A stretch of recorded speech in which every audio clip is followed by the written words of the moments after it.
Rescue કરીને પણ તેને આવ્યા પ્રેગ્નેન્ટ હતી બરાબર. અને અહીંયા છે ને બધું ડુંગર વિસ્તાર છે, કચ્છમાં ને રાજસ્થાનમાં સ્ટ્રેટ છે, તો ત્યાં છે ને એક્સિડન્ટ અને પડવાનું ટેન્શન બહુ ઓછું હોય. મહારાષ્ટ્રમાં છે ને આખી અલગ જ આખી બધી પદ્ધતિ ચાલે. અહીંયા ડુંગર ઉપર એ લોકો જ્યારે ખાવા જાય ને ગાયો, તો ત્યાં લસકીને પડી જાય નીચે. તો આની માં છે ને પ્રેગ્નેન્ટ હતી, તલકીને પડી ગઈ, તો પાછળના બે પગ પેરેલિસ થઈ ગયા, એટલે બિલકુલ જ ચાલતા નહોતા. તો એને આપણે અહીંયાથી 40 કિલોમીટર દૂર ત્યાંથી આપણે અહીંયા લઈ આવી હતી. અહીંયા આવી પછી બીજા દિવસે એને આ વસ્તુ બહાર આવ્યું અને ત્રીજા દિવસે એ ઓફ થઈ ગયું. એટલે આ લોકો માટે એવું હોય કે ઇનકેસ એનું માનો સ્ટાર્ટિંગનું જે ચીક કહેવાય, અઠવાડિયાનું એ દૂધ એ લોકોને ન મળે ને તો બહુ મુશ્કેલ થઈ જાય એ લોકોને બચાવવું. એ ખાલી પી લે ને પછી આપણે બીજું કંઈ પણ આપીએ તો એ બચી જશે. તો આને તો મળ્યું નહીં. તો એક છે ને અમૂલનો એક પાવડર આવે છે, કાફ મિલ્ક રિપ્લેસર કહેવાય. તો એ પાવડર અને બીજી એક ગાયનું દૂધ હતું. તો એ ગાયના દૂધથી આપણે આજે આને કમસે કમ 23-24 દિવસ થઈ ગયા, એને બચાવી લીધું આપણે. અને હવે આ કન્ડિશનમાં છે ને હવે આ ચાલે છે, ફરે છે બધું. અહીંયા રાખ્યું છે કેમ કે એને થોડી ઠંડી લાગે છે, તો આપણે ચાદર વાદર ઓઢાવીને અહીંયા રાખીએ. પણ આટલા કન્ડિશનમાં 1 મહિનો એને સર્વાઈવ કરી લીધો ને તો હવે એ બચી જશે. હા, એવા પહેલા બી 2-3 કેસ થયા છે કે અમૂલના એક મિલ્ક રિપ્લેસરથી આપણે એ લોકોને બચાવી લીધું. તો આ જે છે ને આ સર્જિકલ રૂમ છે, આ હોસ્પિટલ કમ ક્લિનિક છે. આપણા પાસે છે ને જે હાઇડ્રોલિક એમ્બ્યુલન્સ છે ને, જો ઓલી જે ઉપરના પહેલા 4 ફોટો છે જુઓ એનો, એ એમ્બ્યુલન્સ છે ને આખી એનો પિંજરો નીચે આવે, પછી ગાયને ખાલી સરકાવવાનું અને બટન દબાવીએ એટલે આખી ગાયને અંદર એમ્બ્યુલન્સની અંદર લઈ આવે. એ ગાય અહીંયા સુધી આવે, પહેલા એનું વજન થાય, ત્યાં પાછળ એક વજન કાંટો છે, વજન થાય અકોર્ડિંગલી એની એનેસ્થેસિયાનો ડોઝ નક્કી થાય. અને 2 ટાઈપના ઓપરેશન થાય કોઈ પણ ગાયના. એક તો સુવડાવીને, તો આ બેડ છે, આ નીચે ઉપર થાય. ક્યારેક ગાયના ઓપરેશનને 4 થી 5 કલાક લાગે, તો સર્જનને અહીંયા બેસવા માટે જગ્યા જોઈએ અને એટલું ટાઈમ જોઈએ. તો આ ઉપર થઈ જાય સર્જન સ્ટેન્ડ પર બેસી શકે અને ત્યાં એક પાછળ આ જે સ્ટેન્ડ છે ત્યાં ઊભું રાખીને પણ ઓપરેશન થઈ શકે. એટલે આ 2 ટાઈપના ઓપરેશન ગાયોના થાય.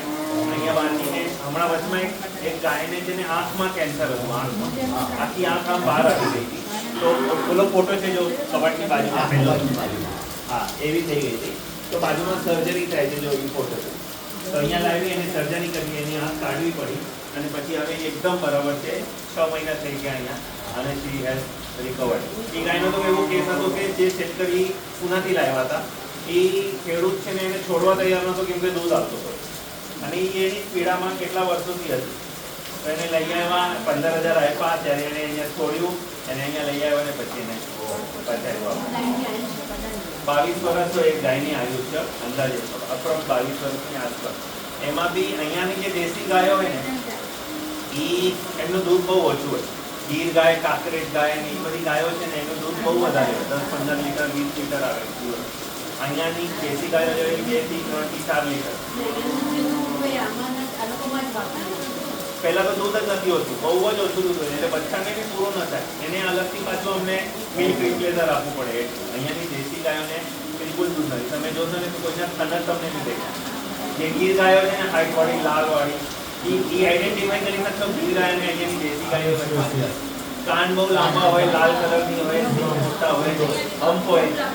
હા, તો દેશી ગાયોને છે ને તમે જોશો ને તો દૂધની એ જ નથી. અને એ લોકોના બહુ નાના હોય એટલું દૂધ નથી હોતું, એટલે બહુ તકલીફ થાય. જ્યાં સુધી દૂધ હોય ત્યાં સુધી એ લોકો પાડે, પછી છોડી દે ગામ.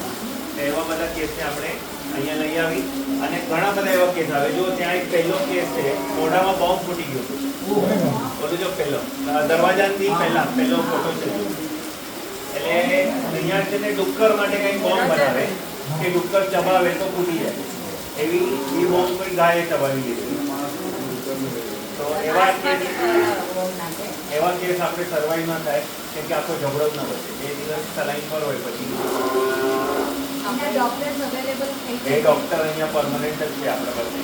આટલી બધું સેટઅપ છે. બહારના પણ કેસો આપણે લઈએ છીએ, તો એ બધા ડોક્ટર અહીંયા આપણા પાસે અવેલેબલ હોય. તો એવા અલગ એવા અહીંયા આટલા બધા.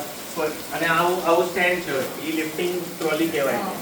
જેને પાછળ વાગેલું હોય ને ગાયને એને દર 2 કલાકે આમાં ઊભું કરવાનું, પાછું નીચે લેવાનું, પછી ઊભું કરવાનું, પછી નીચે લેવાનું.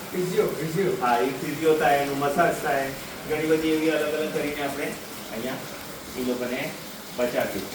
તો અહીંયા સેટઅપ કરતા અમને 1 વર્ષ લાગી ગયું. પછી હવે 3 વર્ષથી બહુ સારી રીતે. પછી આ લાસ્ટ 2 વર્ષમાં આપણે હજી એવી 3 ગૌશાળા ચાલુ કરી. તો આપણે અહીંયા જે ભરાઈ જાય એક્સ્ટ્રા ગાયો હોય એ બધી આપણે ઓલી ગૌશાળામાં શિફ્ટ કરીએ. અહીંયાથી અડધા કલાકમાં જ એ બધી ગૌશાળાઓ એ કરતા આપણે આ પ્રોજેક્ટ ચલાવીએ.